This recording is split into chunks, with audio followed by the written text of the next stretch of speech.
Hi friends, welcome to our first video. ఇక direct టాపిక్లోకి వెళ్తే ఈరోజు మనం వరాహస్వామి పూర్తి కథనైతే తెలుసుకోబోతున్నాం. నేను భాగవతం చదివేటప్పుడు నాకు తగిలిన ఫస్ట్ యాక్షన్ ప్యాక్డ్ స్టోరీ అంటే వరాహస్వామి అవతారమే. మెయిన్గా హిరణ్య యాక్షన్ వల్ల ఈ స్టోరీకి చాలా అందం వస్తుంది. సో అందుకే నేను కూడా ఈ వీడియోతోనే స్టార్ట్ చేద్దామని అనుకున్నాను. మీలో చాలామంది మహావతార్ నరసింహ సినిమాలో హిరణ్యాక్షునికి వరాహస్వామికి జరిగిన ఫైట్ చూసే ఉంటారు. కాకపోతే అది మూవీలో కాబట్టి వాళ్ళు ఫైట్ని ఎక్కువ ఫోకస్ చేస్తూ అక్కడ ఉండే ఎక్కువ డీటెయిల్స్ పెట్టలేకపోతారు. ఎందుకంటే డ్యూరేషన్ తక్కువ ఉంటుంది కాబట్టి మూవీది ఎక్కువ ఇన్ఫర్మేషన్ పెట్టలేకపోతారు. కాకపోతే హిరణ్యాక్షుని ఫుల్ స్టోరీ తెలియాలంటే ఖచ్చితంగా భాగవతం చదవాల్సిందే. ఒక్కసారి ఈ భాగవతంలో ఉండే డీటెయిల్స్ అన్నీ చూశారనుకోండి, మీరు కూడా ఈ వీడియో అయిపోయిన తర్వాత వాడికి ఫ్యాన్ అయిపోతారు హిరణ్యాక్షునికి.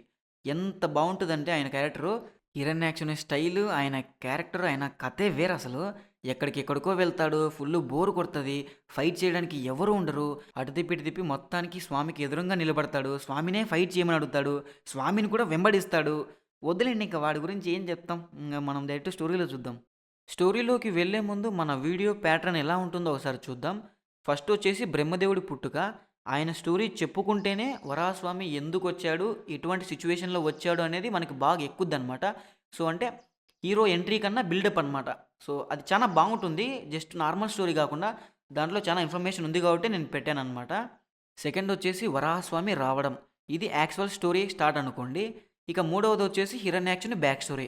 ఈ బ్యాక్ స్టోరీ ఉంటది, మామూలుగా ఉండదు. ఈ వీడియో మొత్తానికి హైలైట్ అంటే ఫస్ట్ నెక్స్ట్ వచ్చే ఫైటు, ఈ బ్యాక్ స్టోరీ సెకండు. ఈ బ్యాక్ స్టోరీ విన్న తర్వాత మనకు హిరణ్యాక్షుని గురించి పూర్తిగా అవగాహన ఉంటుంది కాబట్టి వాడు స్వామితో ఫైట్ చేసేటప్పుడు మనం ఫైట్లో పూర్తిగా లీనమైపోవచ్చు. ఇక నెక్స్ట్ వచ్చేసి కీ పాయింట్ అనమాట ఈ వీడియో మొత్తానికే యాక్చువల్ ఫైట్. స్వామికి హిరణ్యాక్షునికి మధ్య జరిగే ఫైట్ అది ఫైట్ కాదు. అది జస్ట్ నార్మల్ ఫైట్ అనుకుంటే మీరు పొరపాటు పడినట్టే. హిరణ్యాక్షుడు ప్రయోగించే మాయలు, స్వామి లీలలు, కొన్ని ఎమోషనల్ మూమెంట్స్ అంటే నేను గమనించినది. సరే మరి నేను ఓవర్ హైప్ చేస్తున్నానేమో, మీరు తగ్గించుకోండి. మనమైతే స్టోరీలోకి వెళ్ళిపోదాం. ఇక నెక్స్ట్ వచ్చేసి క్లైమాక్స్ సెక్షన్. అంటే ఫైట్ అయిపోయిన తర్వాత ఏం జరిగిందనేది. ఆ తర్వాత ఎక్స్ట్రా అంటే నేను గమనించిన విషయాలు ఏమన్నా చెప్పేదానికి. సో మొత్తానికి ఇంట్రో అయితే అయిపోయింది. ఇంకా మనమైతే స్టోరీలోకి వెళ్ళిపోదాం. నేనైతే ఎప్పుడెప్పుడా అనింది అది చెప్పడానికి. So let's go. So okay guys, మొత్తానికి మనం మెయిన్ స్టోరీలోకి వచ్చేసాం. మన కథలో ప్రస్తుతానికి ఏ సృష్టి లేదు. అంతెందుకు, ఈ సృష్టి మొత్తాన్ని చేయడానికి కావాల్సిన బ్రహ్మదేవుడు కూడా ఇంకా పుట్టలేదన్నమాట. ఇలా ఉన్న ఈ విశ్వం మొత్తం నీటితో నిండిపోయింది. దాన్నే ప్రళయ జలాలు అంటారు. మీకు ఈ సీన్ బాగా అర్థం అవ్వడానికి మీరు ఒకసారి బయటకు వచ్చి ఆకాశం వైపు చూడండి.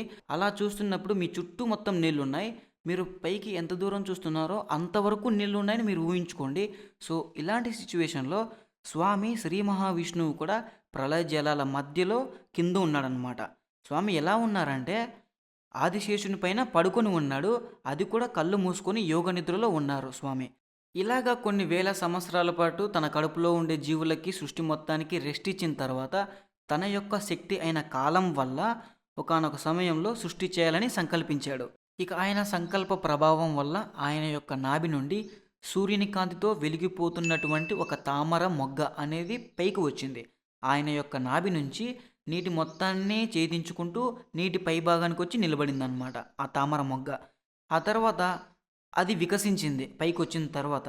కానీ అందులో ఎవరు లేరు ప్రస్తుతానికి. ఇక ఆ పద్మానికి ఆధారమైన శ్రీ మహావిష్ణువే తన యొక్క కలలతో కూడి ఆ పద్మంలోకి ప్రవేశించాడు. అప్పుడు ఆ పద్మంలో నుంచి స్వయంభువుడు సృష్టికర్త అయినటువంటి బ్రహ్మదేవుడు ఉద్భవించాడు. సో మొత్తానికి సృష్టికర్త అయినటువంటి బ్రహ్మదేవుడు పుట్టాడు. ఇక ఆయన కళ్ళు పెద్దవిగా చేసుకొని చూస్తూ ఉన్నాడు. ఆయన ముందుకి ఏం కనపడలేదు. ఆయనకు మొత్తం ఆ నీళ్లు, నీటిపై నుంచి వస్తున్న తీవ్రమైన గాలులు తప్ప. సరే అని చెప్పేసి నాలుగు వైపులా చూశాడు. అప్పుడే ఆయనకు 4 తలలు ఏర్పడ్డాయి. సో ఇలాగా బ్రహ్మదేవునికి 4 తలలు వచ్చాయన్నమాట మన కథ ప్రకారం. ఆ తర్వాత ఆయన ఎటు చూసినా కూడా ఏం కనపడలేదు కదా. మొత్తం నీళ్లున్నాయి, గాలులు వీస్తున్నాయి, పైనేమో ఆకాశం ఖాళీగా శూన్యం. సో ఇక అసలు నేను ఎవరిని, ఇంతటి నీటి మధ్య నేను ఎలా పుట్టాను, అసలు నా పుట్టుకకు కారణం ఎవరు, ఇక ఈ నీటిపైన ఈ పద్మం ఎలా వచ్చింది, దీనిపైన నేను ఎందుకున్నాను, ఇంతకీ నా పేరేమిటి, నేను ఎవరిని అని బ్రహ్మదేవుడు ఇలా చాలా రకాలుగా క్వశ్చన్ చేసుకున్నాడు తనంతానే. మీరు ఒక్కసారి ఇమాజిన్ చేసుకోండి, ఆ సీన్ మొత్తం చాలా భయంకరంగా ఉంటుంది. మనల్ని తీసుకొని వెళ్ళి సముద్ర మధ్యంలో ఒక పడవలో వదిలేసినారనుకోండి, అమ్మో ఇంకేమన్నా ఉందా, లేదంటే ఒక ఎడారిలో వదిలేసినారనుకోండి. చుట్టూ చూస్తేనేమో మొత్తం ఎడారే. ఒక్క ఇండ్లు లేదు, ఒక మనిషి లేడు. మన గతి ఏం కావాలి? సో, అలాంటి పరిస్థితి బ్రహ్మదేవుడిది గూడా. చాలా సేపటి తర్వాత బ్రహ్మదేవుడు ఇలా అనుకున్నాడు. ఈ పద్మం ఏ ఆధారం లేకుండా ఎలా ఉంటుంది? దీనికి ఖచ్చితంగా ఏదో ఒక ఆధారం ఉండే ఉంటుందని జెప్పేసి దాన్ని కనుక్కోవాలని బ్రహ్మదేవుడు ఆ పద్మనాళంలోకి ప్రవేశించాడు. మీరు గమనించారా?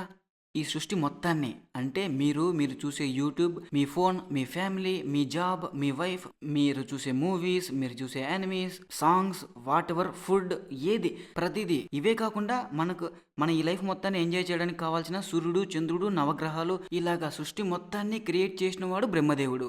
ఇంతటి సృష్టిని చేయగలిగినటువంటి బ్రహ్మదేవుణ్ణి పుట్టించినవాడు శ్రీ మహావిష్ణువు. ఇక ఆయన గురించి ఏం చెప్తాం? సో, మొత్తానికి అటువంటి స్వామి నుంచి వచ్చిన బ్రహ్మదేవుడు ఆ పద్మనాళంలోకి ప్రవేశించి దాని ఆధారాన్ని కనుక్కోవడానికి వెళ్ళాడు. ఆయన ఆ పద్మనాళంలోకి వెళ్ళి ప్రవేశించి వెతుకుతూ ఉన్నాడు కానీ ఆయన ఎన్ని సంవత్సరాలు వెతికినా కూడా దాని యొక్క ఆధారాన్ని మాత్రం కనుక్కోలేకపోయాడు. ఇక అన్ని వేల సంవత్సరాలు ఆయన వెతికి ఏ ఆధారము దొరక్క ఆయన తిరిగి నిరాశతో పైకొచ్చాడనమాట. తన పద్మం పైన కూర్చున్నాడు. అలా నిరాశతో తిరిగి వచ్చిన బ్రహ్మదేవుడు ఇక తను చేసేది ఏం లేదని తెలుసుకొని తను తీసుకునే ఊపిరి మీద ధ్యాస పెట్టి కొద్ది కాలం పాటు ఆ పద్మం పైన తపస్సు చేశాడు. దాని ప్రభావం వల్ల ఆయన మనస్సు కుదుట పడింది. ఆ తర్వాత ఇంకొద్ది కాలం తపస్సు చేశాడు. ఈసారి చాలా ఎక్కువ కాలమే చేశాడు. దానివల్ల శ్రీ మహావిష్ణువు సంతోషించి బ్రహ్మదేవుని యొక్క హృదయంలో ఆయనకు దర్శనమిచ్చాడు. ఇప్పుడు బ్రహ్మదేవుడు స్వయంగా శ్రీ మహావిష్ణువుని తన లోపల నుంచే చూస్తూ ఉన్నాడు. సో, మొత్తానికి మొట్టమొదటిసారి బ్రహ్మదేవునికి తాను కాకుండా ఇంకొకరైతే కనపడ్డారు. సో, ఆయన బ్రహ్మదేవుడు కాబట్టి, తపస్సంపన్నుడు కాబట్టి ఆయన ఎవరో కాదు స్వామి శ్రీ మహావిష్ణువు అని తెలుసుకున్నాడు. సో, మనం బయట చాలా మందిని చూస్తూ ఉంటాము. వాళ్ళ కళ్ళ ముందర ప్రపంచం మొత్తం జరుగుతూ ఉంటుంది, కనిపిస్తూ ఉంటుంది. పుట్టడం, చావడం అన్నీ తెలుస్తూ ఉంటాయి. ఎవడెట్లా పుడుతున్నాడో తెలీదు, ఎందుకు చనిపోతున్నారో తెలీదు. అయినా కూడా వాళ్ళు ఎప్పటికీ దేవుడు లేనే లేడు, దేవుడు కాకపోయినా ఒక పెద్ద ఎనర్జీ లేదంటే ఒక శక్తి ఉంటుందని వాళ్ళు అసలుకి ఒప్పుకోరనమాట. అలాంటి వాళ్ళకి యూజ్ఫుల్ అయ్యే సీన్ అని అనుకోవచ్చు దీన్ని. ఎలా అంటే నీకు దేవుణ్ణి చూడాలనుకుంటే నువ్వు ఎంత బయటికి వెతికినా కూడా కనపడ్డాయన.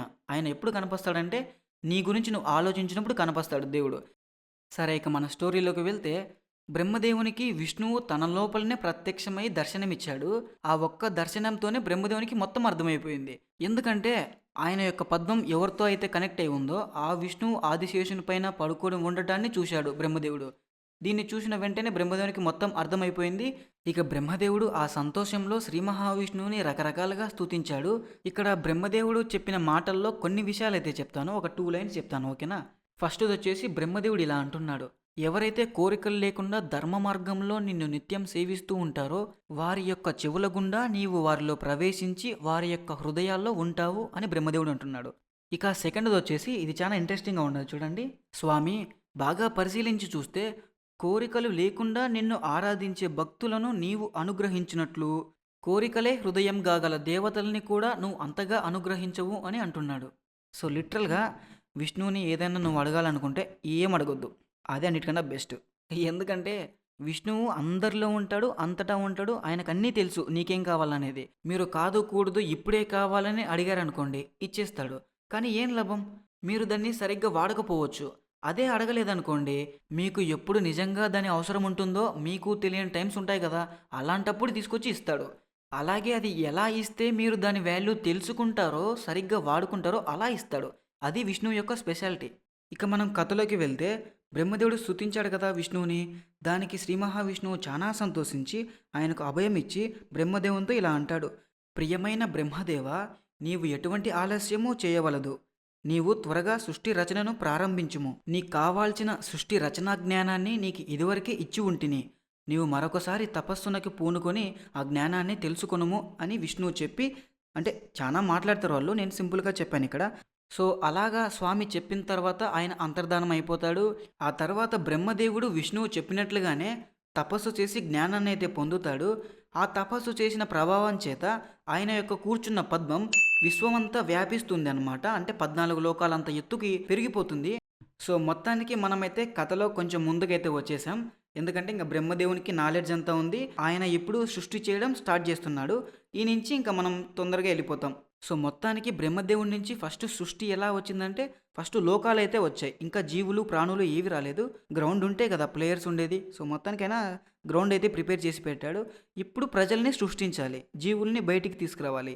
సో, ఇలా ఈ లోకాలు సృష్టించిన తర్వాత బ్రహ్మదేవుడు మొట్టమొదటిసారి సృష్టించింది ఎవరినో తెలుసా? గొప్ప గొప్ప వాళ్ళని, మహానుభావుల్ని కాదు. అవిద్యకు సంబంధించిన 5 వృత్తుల్ని ఆయన మొట్టమొదటిసారి సృష్టించినాడు. అవి ఏంటంటే అవిద్య, మోహము, మహామోహము, తామిశ్రము, అంధాతామిశ్రము. ఈ ఐదింటిని బ్రహ్మదేవుడు ఫస్ట్ సృష్టించిన తర్వాత వాటిని చూసిన వెంటనే బ్రహ్మదేవునికి అసంతృప్తి కలిగింది.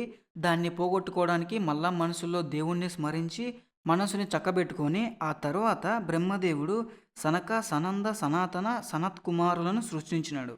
సో, మొత్తానికి బ్రహ్మదేవుడు ఫస్ట్ టైం ఒక మనుషులనైతే సృష్టించినాడనమాట. ఇప్పుడు పుట్టిన ఈ నలుగురు మహర్షులు సనకాదులు అంటారు వీళ్ళని. ఈ నలుగురు చాలా అంటే చాలా గొప్పవాళ్ళు. దేవర్షి అయిన నారదుని కన్నా కూడా చాలా గొప్పవాళ్ళు వీళ్ళు. ఇంకా ఎక్కువ మాట్లాడితే మనకు నరసింహస్వామి రావాలన్నా, వరాహస్వామి రావాలన్నా వీళ్ళే ముఖ్య కారణం. జయావిజయుల్ని శపించింది వీళ్ళే అనమాట. కాకపోతే అది శపించినట్లు ఉంటుంది కానీ చాలా బాధపడతారు వాళ్ళు కూడా తర్వాత. ఆ సీన్ వైకుంఠంలో జరిగే ఆ సీను చాలా అంటే చాలా ఎక్సెప్షనల్‌గా చాలా బాగుంటుంది. దాని గురించి ఒక వీడియో మళ్ళీ చేస్తాను ఎప్పుడైనా. సో, మొత్తానికైతే బ్రహ్మదేవుడు ఈ సనకాదులను సృష్టించిన తర్వాత వాళ్ళనైతే అడుగుతాడు. మీరు సృష్టి చేయండి అని. వాళ్ళు మహాజ్ఞానులు కాబట్టి ఎప్పుడు దైవ సన్నిధిలోనే ఉండాలనుకుంటారు కాబట్టి బ్రహ్మదేవుడు చెప్పిన పనికి హుహు అంటారు. ఆ విషయానికి బ్రహ్మదేవునికి కోపం వస్తుంది. ఎందుకంటే తండ్రి మాటని పాటించినందుకు.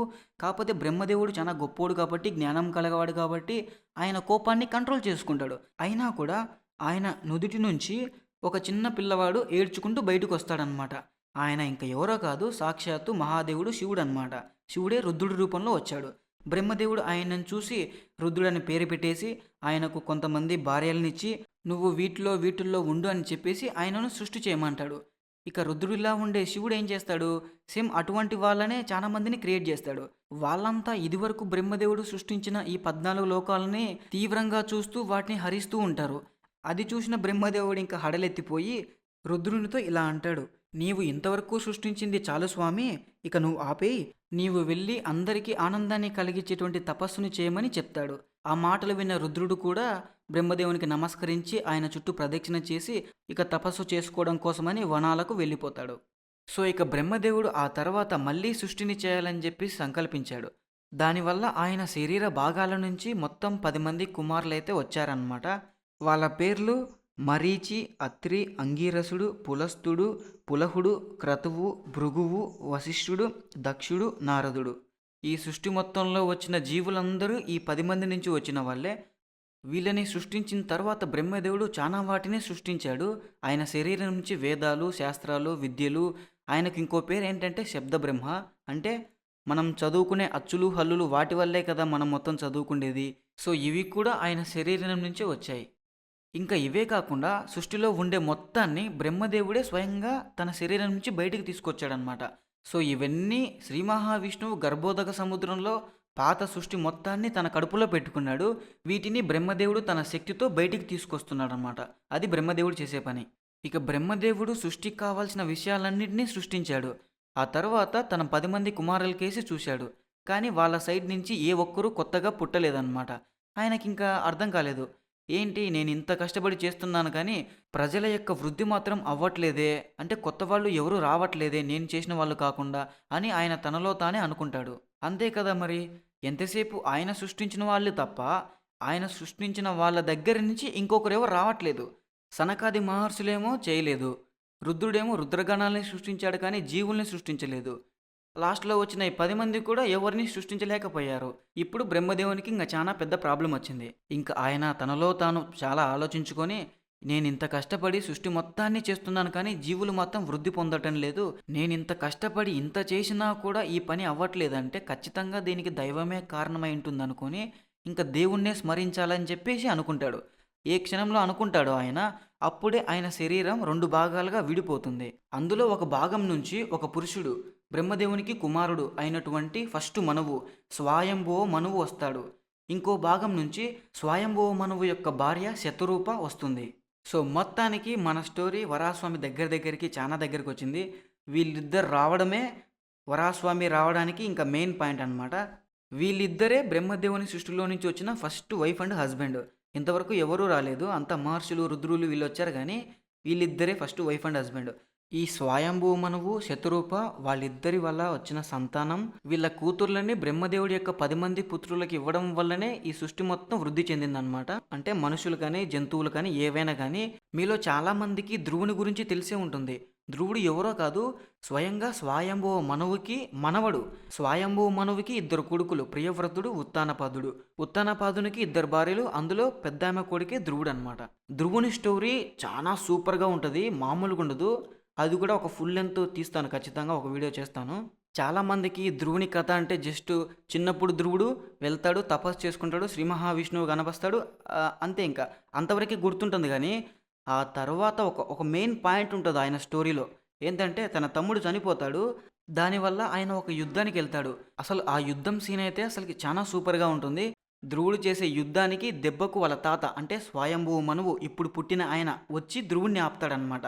సో చాలా ఎమోషన్స్తో కూడా బాగుంటుంది. సరే, ఇంకా ధ్రువుని కథ మళ్ళీ నెక్స్ట్ వీడియోకి మళ్ళీ ఎప్పుడైనా చూసుకుందాం. సో ఇంత స్టోరీ చెప్పడానికి కారణం ఏంటంటే ఫస్ట్ సెటప్. సో ఇది మెయిన్ అనమాట. ఇది సినిమా స్టార్టింగ్లో క్యారెక్టర్స్ ఇంట్రడక్షన్. వీళ్ళు జస్ట్ వరాహస్వామి స్టోరీ మాత్రమే కాదు, మీరు నెక్స్ట్ ఏ పురాణ కథ విన్నా కూడా ఎవరు ఎక్కడి నుంచి వచ్చారనేది మీకు కొంచెం బేసిక్ ఐడియా ఉంటుంది. ఎందుకంటే ఇప్పుడు దక్షయజ్ఞం వింటే దక్షుడు మెయిన్. దక్షుడు ఎక్కడి నుంచి వచ్చాడు? బ్రహ్మదేవుడి యొక్క 10 మంది కుమారుల్లో ఆయన ఒకడు. మీరు ఆయన కథ వినేటప్పుడు దక్షుడు ఎవరో కాదు, స్వయంగా బ్రహ్మదేవుని యొక్క కొడుకని గుర్తొస్తుంది. అలాగే ఇప్పుడు రామాయణం చూసుకుంటే వశిష్ఠుడు దశరథ మహారాజు కుల పురోహితుడు. అంటే ఎవరు? స్వయంగా బ్రహ్మదేవుని యొక్క కుమారుడు దశరథ మహారాజుకి కుల పురోహితుడు.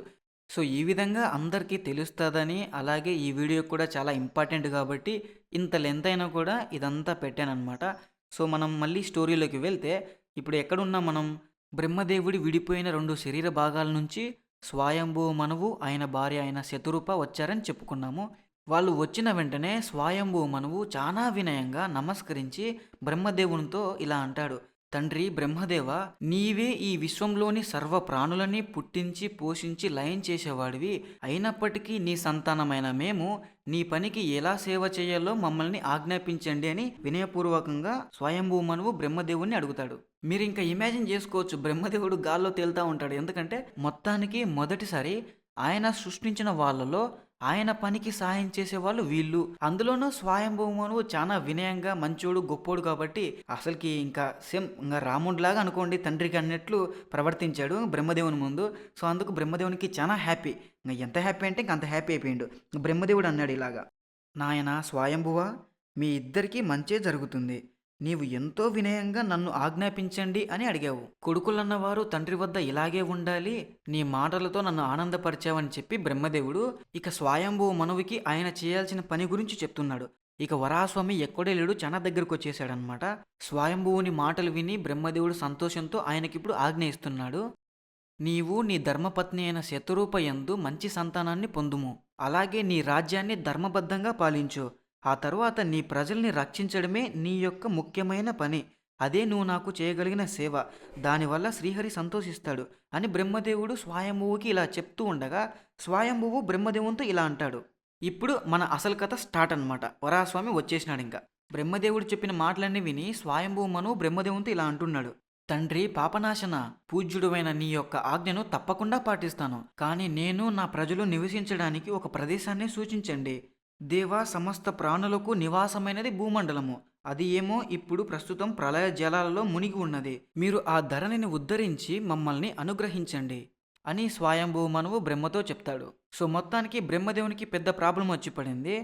తన సృష్టి కార్యానికి సాయం చేసే కొడుకైతే ఉన్నాడు, కానీ ముందుగా వచ్చే ప్రాణులకు నివాసమైన భూమి అయితే లేదు.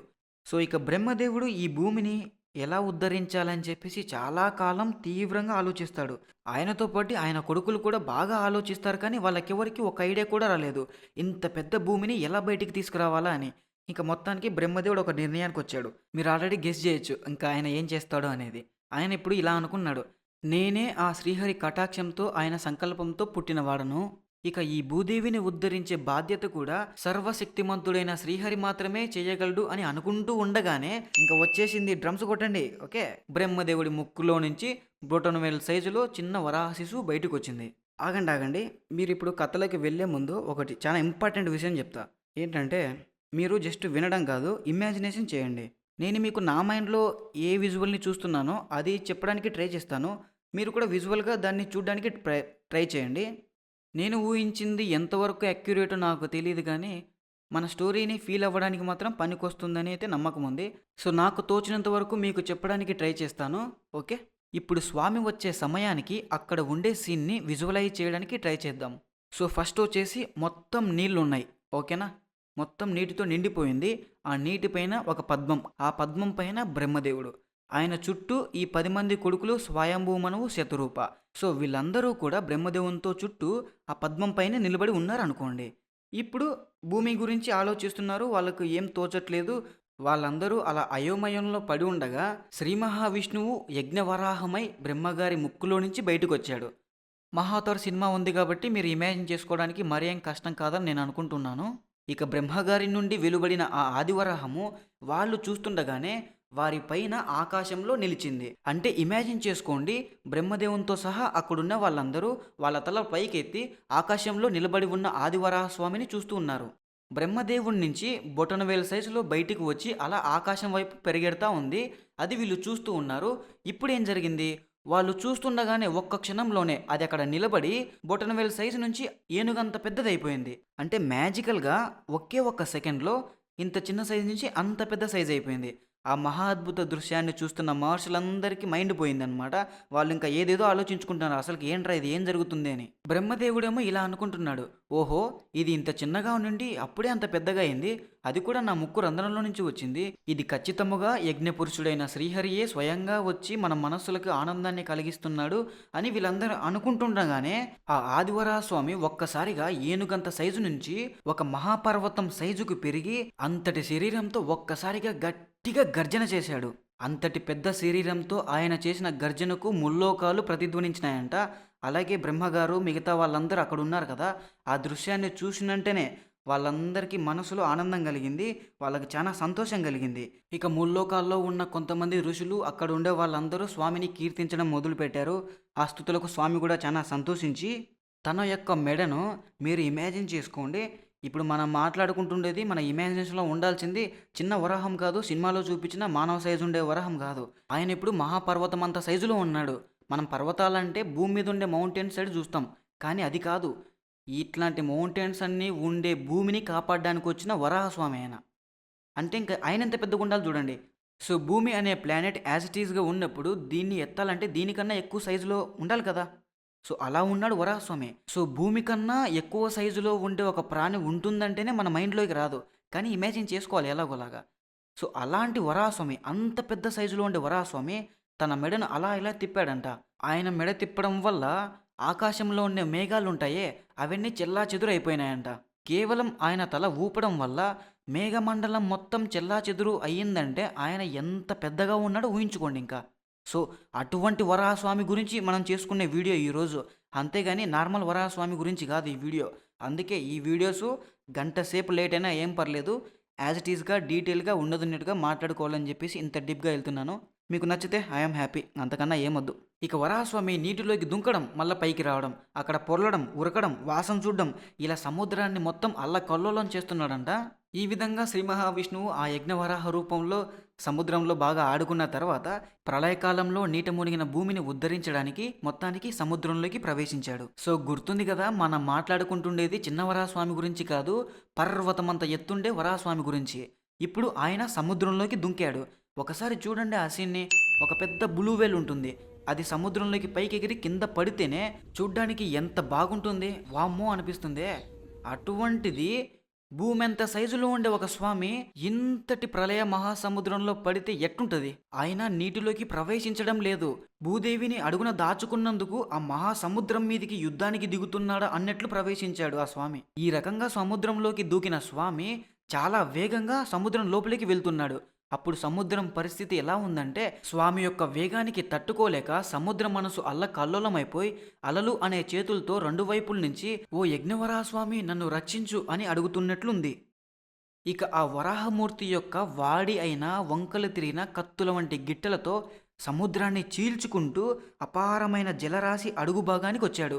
అంతటి నీటి కింద రసాతలంలో సకల జీవులకు ఆశ్రయమైన భూదేవిని చూశాడు. సో మొత్తానికి స్వామి యజ్ఞవరాహమూర్తి భూదేవిని చూశాడు.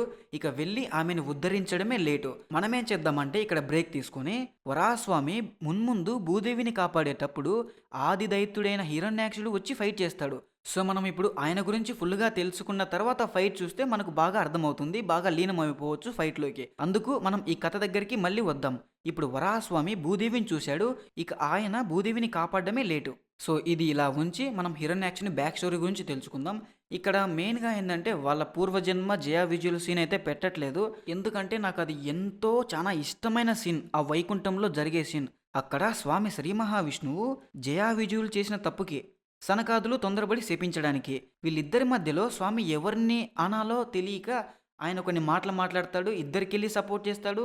అయ్యో వద్దులేండి, ఇంకా అది ఆ ఒక్క వీడియో చేసుకుంటే చాలా లెంత్ అయిపోద్ది. సో అందుకు మన ఫోకస్ మొత్తం హిరణ్యాక్షుడి మీదనే పెడదాం. సరే, మరి ఇప్పుడు హిరణ్యాక్షుడి అద్భుతమైన బ్యాక్ స్టోరీ, లేదా తెలుగులో హిరణ్యాక్షుడి వృత్తాంతం.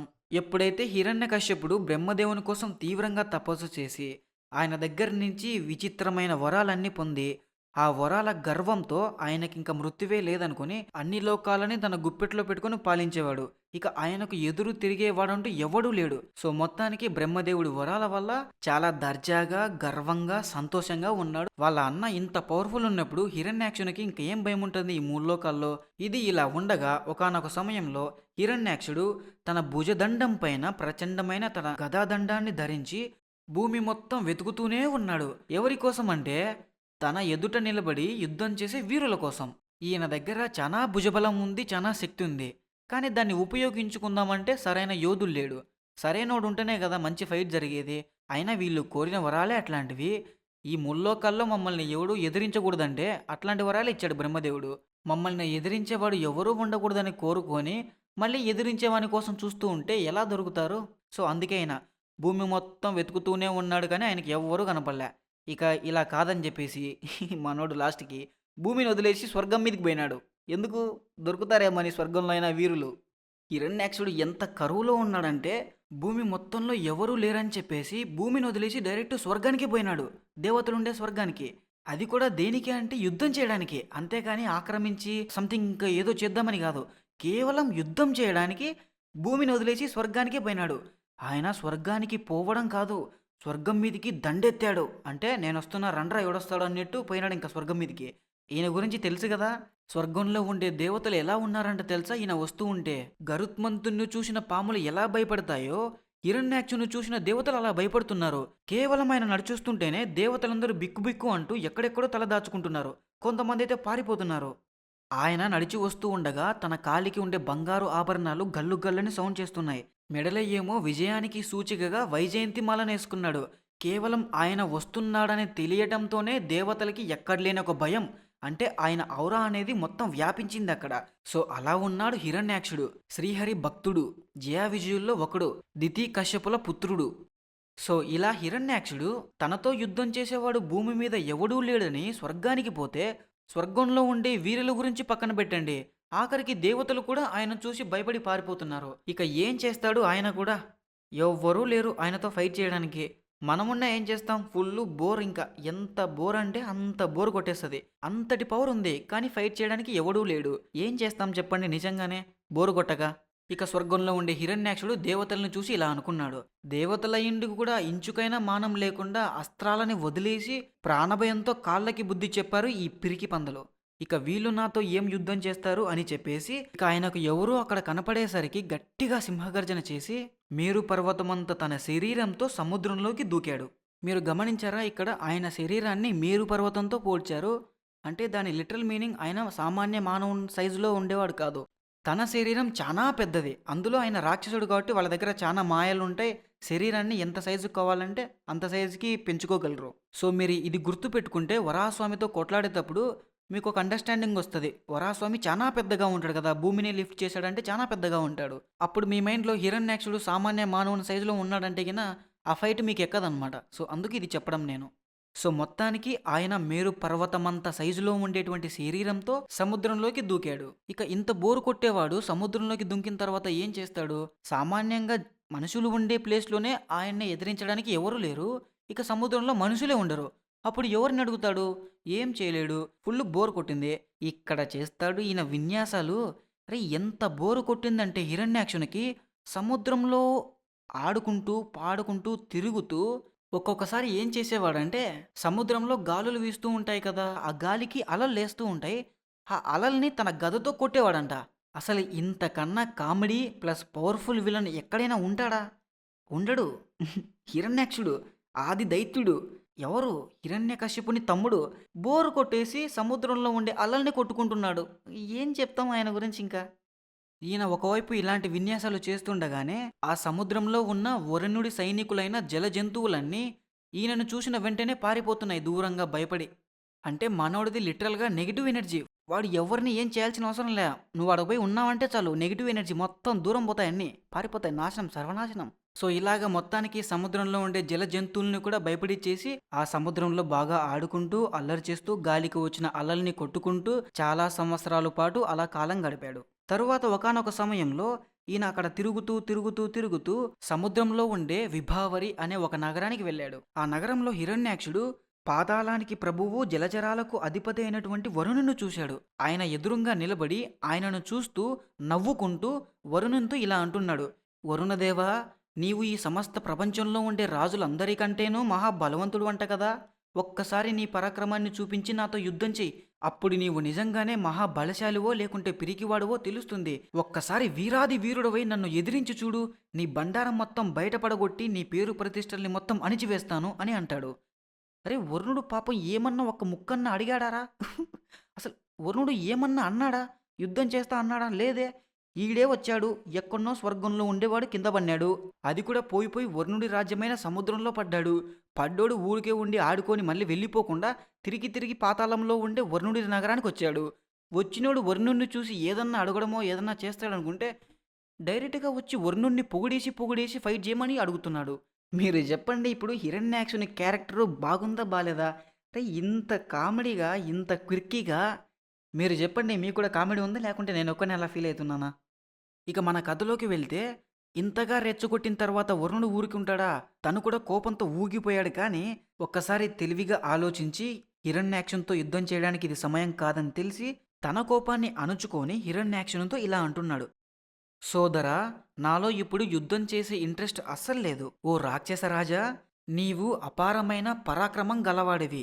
రణవిద్యలో ఆరితేరిన నిన్ను సంతృప్తిపరుచుటకు పురాణ పురుషుడైన శ్రీ మహావిష్ణువు తప్ప ఈ ప్రపంచంలో నాకు ఎవ్వడూ కనపడట్లేదు.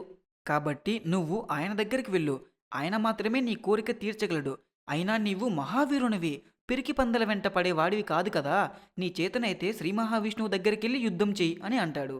సో, ఒక రకంగా వరుణుడు హిరణ్యాక్షుని రెచ్చగొట్టి మరీ ఆయన దగ్గర నుంచి విష్ణువు దగ్గరికి పంపించాడు. అయినా హిరణ్యాక్షునికి కావాల్సింది కూడా ఒక మంచి ఫైటే లేండి. కాకపోతే పాపం హిరణ్యాక్షునికి తెలీదు. వాడి లైఫ్‌లో జరగబోయే ఫస్ట్ ఫైటే లాస్ట్ ఫైట్ అని. సో, ఇక మొత్తానికి ఫైనల్‌గా మనం ఫైట్‌కైతే దగ్గరకొచ్చేసాం. చానా దగ్గరకొచ్చేసాం. వరుణుడు ఇదంతా చెప్పి శ్రీ మహావిష్ణువు వైకుంఠంలో ఉంటాడని గూడా చెప్పాడు. అప్పుడు హిరణ్యాక్షుడు వైకుంఠ మార్గంలో వెళ్తూ ఉండగా ఇప్పుడు ఒక అద్భుతమైన దృశ్యం జరుగుతుంది. ఆయన వచ్చాడంటే చాలు ఆ వీడియోలో కానీ, ఆ సీన్‌లో కానీ అదొక హ్యాపీనెస్. తెలియని ఒక చానా హ్యాపీనెస్. ఆయన ఇంక ఎవరో కాదు. అందరికీ గురువు లాంటివాడు. అందరికీ ఉపదేశం చేసేవాడు. విష్ణు భక్తుల్లో చాలా గొప్పవాడు. ఆయనే దేవర్షి అయిన నారద మహర్షుల వారు. సో, అలా వైకుంఠ మార్గం పట్టి వెళ్తున్న హిరణ్యాక్షునికి నారద మహర్షి ఎదురై ఇలా అడుగుతాడు: ఓ రాక్షసరాజా, ఏంటి నువ్వు ఇవాళ ఇంత ఆనందంగా ఉన్నావు? పరుగు పరుగున ఎక్కడికని వెళ్తున్నావు? దానికి సమాధానంగా హిరణ్యాక్షుడు ఇలా అంటున్నాడు: ఓ మహర్షి, నేను నా సరిజోడి వీరుని కోసం భూలోకం, స్వర్గలోకం మొత్తం తిరిగాను. ఇంత తిరిగినా కూడా నన్ను ఎదిరించే మొనగాడు నాకు ఎక్కడా కనపడలేదు. ఆఖరికి పాతాళలోక ప్రభు అయిన వరుణుడు కూడా చేతులెత్తేశాడు. చిట్ట చివరకు నాకు సరిజోడి వీరుడు దొరికాడు. వాడు ఎవడో కాడు, ఆ మాయావి శ్రీ మహావిష్ణువు అంట. మా రాక్షస జాతికి మొత్తానికి శత్రువైన వాణ్ణి చంపేసి మా జాతి మొత్తానికి ఆనందాన్ని కలిగిస్తాను. అంతులేని వాడని విర్రవీగే ఆ హరిని హరించి మా రాక్షసులందరికీ శుభాన్ని చేకూర్చాలని వైకుంఠం పట్టి వెళ్తున్నాను. పూజ్యుడైన నారద మహర్షి, మీరు నా దారికి తప్పుకుంటే ఇక నేను వెళ్ళి ఆ హరి యొక్క అంతం చూస్తాను. ఆ మాటలు విన్న నారదుడు హిరణ్యాక్షంతో ఇలా అంటున్నాడు: ఓ మహావీర హిరణ్యాక్ష, శ్రీ మహావిష్ణువు ఇప్పుడు వైకుంఠంలో లేడు. ఆ లక్ష్మీకాంతుడు భూమి యొక్క భారాన్ని మోయడానికి వరాహ రూపాన్ని ఎత్తి రసాతలంలో ఉన్నాడు. నీవు కూడా రసాతలానికి వెళ్ళేంత సమర్థుడివైతే, నీకు అంత శక్తి ఉంటే అక్కడికి వెళ్ళుము. నువ్వు కోరుకున్నట్లుగానే ఆ శ్రీహరితో నీకు యుద్ధం జరుగుతుంది. పాపం హిరణ్యాక్షుడు వైకుంఠంలో ఉన్నాడని చెప్పేసి చివరకంగా ఫైట్ చేద్దామని వెళ్తూ ఉంటే, నారద మహర్షి ఏమో ఎదురు వచ్చి స్వామి వైకుంఠంలో లేడు, రసాతలంలో ఉన్నాడని చెప్తున్నాడు. హిరణ్యాక్షునికి పిచ్చ కోపం వచ్చింది, అనవసరంగా ఆడికీడికి తిప్పుతున్నారని చెప్పేసి. ఇంకా ఆయన పట్టరాని కోపంతో ఊగిపోతూ మహా తేజస్సుతో తన గదాదండాన్ని చేత పట్టుకొని ముల్లోకాలకి భయం కలిగించే రూపంతో సముద్రంలోకి ఒక్కసారిగా దుంకాడు. సో మొత్తానికి మనకైతే ఫైట్ ఇంకా స్టార్ట్ అవుతుంది, స్టార్ట్ అయినట్లే అనుకోండి. సో ఫైనల్గా మనం ఒరిజినల్ స్టోరీలోకి వచ్చేసాం. ఎక్కడంటే వరాస్వామిని వాళ్ళందరూ స్తుతించారు, స్వామి సంతోషించాడు. మహాపర్వతాకారుడైనటువంటి వరాస్వామి సముద్రం మీదికి దండెత్తాడా అన్నట్లు సముద్రంలోకి ప్రవేశించి సముద్రం అట్టడుగున భాగానికి వెళ్ళి రసాతలంలో ఉండే భూమిని చూశాడు. ఇక మన కథలో ఇక్కడి నుంచే యుద్ధం స్టార్ట్ అవుతుంది. యజ్ఞవరాస్వామి భూదేవిని రసాతలంలో చూసిన వెంటనే తన తెల్లటి కూరలపై భూదేవిని ధరించాడు. అలా ఆ స్వామి తన కూరలపై భూదేవిని ధరించి పైకి వెళ్తూ ఉండగా అప్పుడొచ్చాడు హిరణ్యాక్షుడు. ఇక్కడ మీరు జస్ట్ ఇమాజిన్ చేసుకోండి, మన భూమి మొత్తాన్ని యాజ్ ఇట్ ఈజ్గా తన కూరలపై పెట్టుకున్నాడంటే వరాస్వామి ఎంత పెద్దగా ఉంటాడో ఊహించుకోండి ఒకసారి. జస్ట్ మీరు అలా ఊహిస్తే చాలు, ఈ కథ విన్నంత పుణ్యం మీకు వస్తుంది. అలా నిజంగా ఊహించుకోవడం వల్ల. ఇక్కడ మైండ్ బ్లాక్ అయ్యే విషయం ఏంటంటే, మన భూమి ఎంత పెద్దది, అంతటి భూమిని మోసేంత వరాస్వామి, వీళ్ళిద్దరూ సముద్రంలో ఉన్నారు. అంటే ఈ సముద్రం ఎంత పెద్దదో ఊహించుకోండి. మన భూమి మీద ఉండే సముద్రాలు వీళ్ళిద్దరికి సరిపోతాయా? అంటే ఇక ఆ గర్భోదక సముద్రం ఎంత పెద్దదో మీరు అర్థం చేసుకోండి. సో సరే మరి ఇక మన కథలోకి వెళ్తే, భూమిని తన కూరలపై ఉంచుకొని వరాహస్వామి పైకి వెళ్తూ ఉన్నాడు. ఇలా పైకి వెళ్తున్న స్వామిని హిరణ్యాక్షుడు చూశాడు. ఇప్పుడు హిరణ్యాక్షుడు ఏం చేశాడంటే, ఈ నుంచి ఉంటుంది సూపర్ అంటే సూపర్, వీళ్ళిద్దరి మధ్య మాటలు అమ్మో ఇంకా వద్దులేండి. హిరణ్యాక్షుడు స్వామిని వెంపడీయడం, స్వామి యొక్క లీలలు ఉంటాయి, వద్దులేండి ఇంకా చాలా అంటే చాలా బాగుంటాయి. మన కథలోకి వెళ్ళిపోదాం. సో వరాహస్వామి పైకి వెళ్తూ ఉండగా హిరణ్యాక్షుడు ఆ స్వామికి ఎదురుగా కొద్ది దూరంలో ఉన్నాడు. అప్పుడు వరాహస్వామి కేవలం తన చూపులతోనే హిరణ్యాక్షుని యొక్క గర్వాన్ని అణిచివేశాడు. అంటే ఇంతకాలం హిరణ్యాక్షుడు తనకు భయపడి పారిపోయే వాళ్ళని చూశాడు, కానీ తననే భయపడిచ్చేంత రూపంతో ఉండేవాడిని ఫస్ట్ టైం చూస్తున్నాడు. అది వరాహస్వామిని చూసిన వెంటనే వాడికి అర్థమైపోయింది. ఇక స్వామికి కొంచెం దూరంలో ఉన్న హిరణ్యాక్షుడు ఇలా అంటున్నాడు, అడవిలో ఉండాల్సిన జంతువువి నీకు నీటితో ఏం పని మూర్ఖుడా, ఆ భూమిని వదిలేసి ఇలా రా. చూసారా గైస్, హిరణ్యాక్షుడు వరాహస్వామిని బెదిరిస్తున్నాడు. వామ్మో, అలా పిలిచి ఇంకా చెప్తున్నాడు, విశ్వకర్త అయిన బ్రహ్మదేవుడు ఈ భూమిని రసాతల వాసులైన మాకు అప్పగించినాడు.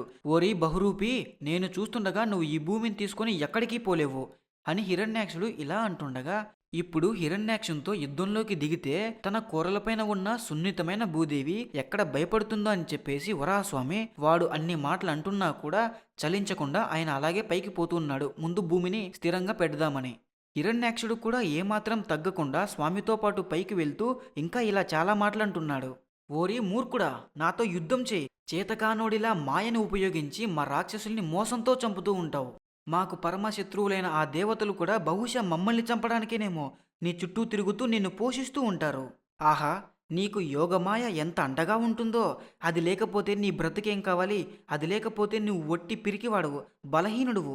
ఈరోజు ఎలాగైనా నిన్ను చంపి నా బంధువులందరికీ దుఃఖాన్ని శాశ్వతంగా దూరం చేస్తాను. అప్పుడు గాని నిన్ను ఆరాధించే దేవతలు ఋషులందరూ వేళ్లతో సహా పెకలింపబడిన చెట్టు వల్లే నశించిపోతారు. ఒకవైపు హిరణ్యాక్షుడు ఇన్ని మాటలు మాట్లాడుతున్నా వరాహస్వామి మాత్రం అవేమీ పట్టించుకోకుండా ఫస్ట్ భూమిని కాపాడే పనిలో ఉన్నాడు. సో హిరణ్యాక్షుడు ఇంత హైప్లో ఉంటే వరాహస్వామి మాత్రం జస్ట్ చిల్ మ్యాన్ అని పోతూనే ఉన్నాడు పైకి. మీరిక్కడ గమనించారా, విష్ణువు కాపాడితే మామూలుగా ఉండదు, మన దగ్గరికి భయాన్ని కూడా రానివ్వకుండా కాపాడతాడు. సో మీరు కూడా మీ ఇష్టదైవాన్ని నమ్ముకోండి, భయం వదిలి పని చేసుకోండి. ఇక మొత్తానికి భూదేవి సహితుడైన శ్రీ వరాహస్వామి సముద్రం నుండి బయటికి వచ్చాడు. సో స్వామితో సహా హిరణ్యాక్షుడు కూడా వస్తూ ఉన్నాడు కదా, వాడు బయటికి వచ్చిన వెంటనే వరాహస్వామి మీదికి యుద్ధం చేయడానికి వెళ్తున్నాడు. అంటే వాడు బయటికి వచ్చాడో లేదో తన గద తీసుకుని ఇంకా స్వామి మీదికి యుద్ధం చేయడానికి పోతున్నాడు. అలా వస్తున్న వాణ్ణి చూసిన స్వామి భూదేవి సహితుడై ఉన్నాడు కాబట్టి పారిపోతూ ఉన్నాడు. ఇక్కడ ఇంకొక విషయం, భక్తుల్ని నిజంగా కాపాడడానికి పారిపోవడం లాంటి పనులు చేయడానికి కూడా ఆ స్వామి ఆలోచించడు. ఇక హిరణ్యాక్షుడేమో వెంబడిస్తున్నాడు, స్వామి ఏమో పారిపోతూనే ఉన్నాడు. అలా పారిపోతున్న స్వామితో హిరణ్యాక్షుడు ఇలా అంటున్నాడు. ఇప్పుడు హిరణ్యాక్షుడు మాట్లాడే మాటలు ఉంటాయి, కొంచెం విచిత్రంగా బాధగా ఉంటాయి, కానీ ఇదంతా స్వామి లీలలో భాగం కాబట్టి మనమంత సీరియస్గా తీసుకోవాల్సిన అవసరం లేదు. ఇక పారిపోతున్న స్వామితో హిరణ్యాక్షుడు ఇలా అంటున్నాడు. ఓరి, నిన్ను ఇంతసేపు ఇన్ని మాటలంటూనే ఉన్నానే, నీలో కొంచెం కూడా రోషం రావడం లేదా? ఇన్ని తిడుతున్నా కూడా? నీవు సిగ్గులేనోడివి, మోసగాడివి, మోసం చేసి యుద్ధంలో గెలవాలనుకుంటావు. కానీ ఇప్పుడు ఈ విధంగా నువ్వు కూడా పిరికి పందలాగా పరిగెత్తడం నీ మొగతనానికి తగిన పనేనా? గాయస్, ఏమన్నా రెచ్చగొడుతున్నాడా? వద్దులేండి, అసలు ఏం మాటలు మాట్లాడుతున్నాడు చూడండి. బుల్లెట్లు వదులుతా ఉన్నాడు, మాటలు కాదు. హిరణ్యాక్షుడు జయా విజయుల్లో ఒకడు కాబట్టి ఇంతగా మాట్లాడుతున్నాడు. ఇదంతా విన్న స్వామికి కోపం వచ్చింది. అంటే వీడికి టైం దగ్గర పడిందనమాట. ఇక ఆ యజ్ఞవరాహమూర్తి తన కోరలపై ఉన్న భూదేవిని తన అనంతమైన శక్తిని ఉపయోగించి సముద్రం పైన నిలబెట్టాడు, పడిపోకుండా. వరాహస్వామి భూదేవిని అలా నిలబెట్టిన అద్భుత దృశ్యాన్ని చూసిన ఋషులు దేవతలందరికీ పరమానందం కలిగింది. సో దేవతలకి హ్యాపీనెస్ కలిగితే వాళ్ళు కొన్ని పనులు చేస్తారు, అది మీరు చాలాసార్లు వినే ఉంటారు. సో ఇక్కడ కూడా దేవతలు సంతోషించారు కాబట్టి పైనుంచి పుష్పవర్షాలు కురిపించారు, గంధర్వులేమో గానం చేస్తున్నారు, అప్సరసులు సంతోషంలో డ్యాన్సులు చేస్తున్నారు. ఈ విధంగా వీళ్ళందరూ సంతోషంలో ఇలా చేస్తుండగా యజ్ఞవరాహమైన శ్రీ మహావిష్ణువు ధరించిన శరీర ఆభరణాలున్నాయే, అంటే భుజకీర్తులు, కంఠహారాలు, ఉంగరాలు మొదలైనవి. అప్పుడు ఆకాశం వీటి కాంతులతో వెలిగిపోతుంది. అలా మెరిసిపోతున్న స్వామి హిరణ్యాక్షునితో అప్పుడు యుద్ధానికి దిగాడు. ఇప్పుడు మొత్తానికి హిరణ్యాక్షునితో ఆడుకోవడానికి వరాహస్వామికి సమయం దొరికింది. ఇక యుద్ధానికి సిద్ధమైన వరాహస్వామి చేతిలో గదను పట్టుకొని వాడింతవరకు అన్న మాటలకి కోపం వస్తున్నా కూడా వాడితో నవ్వుతూ ఇలా అంటున్నాడు. ఓరి నీచుడా, వినుము.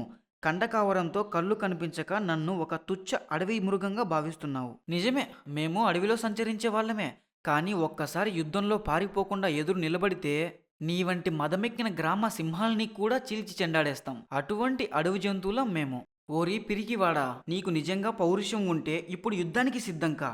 ఊరికే నిన్ను నువ్వు పొగుడుకోవడం కాదు, నీ చేతనైతే నీ సత్తా ఏంటో యుద్ధంలో చూపించు. యుద్ధం చేసే నిజమైన వీరులు నీలాగా ఒట్టి ప్రగల్భాలు పలకరు.